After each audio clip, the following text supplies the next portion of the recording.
We're doing a review on The Phantom of the Opera, the original book, and everything that's associated with it. The Phantom of the Opera was written by Gaston Leroux, and here's a picture of him.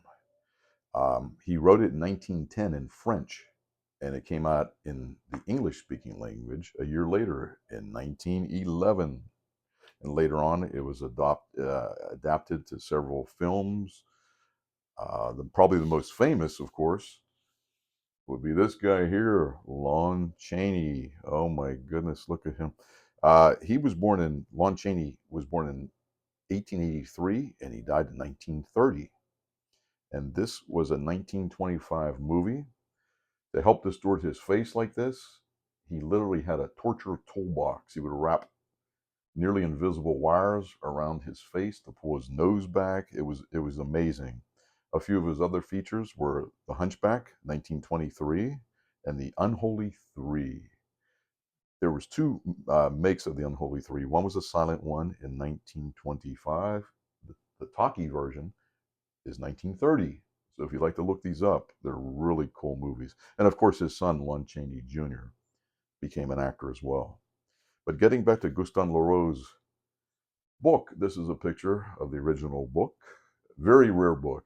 I mean, that's why I am not holding a real copy of it. I have a picture of this. They go probably close to $2,000 or even more, depending on the condition.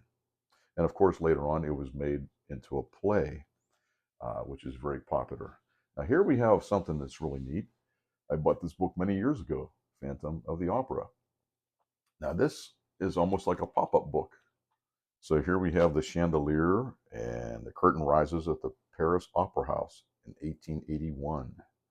And they're frightened by the presence of the Phantom. And you can see the crowd moving a little bit. This is rather an old book. It doesn't have a lot of things that move like it should. But here we have Christine, which her childhood sweetheart was Raoul.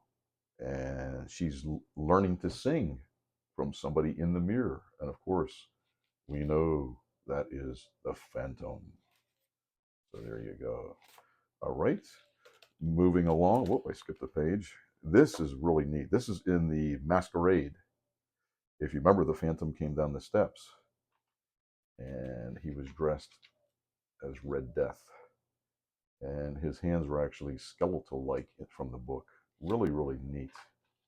And of course, here's when the Phantom takes Christine into his lair.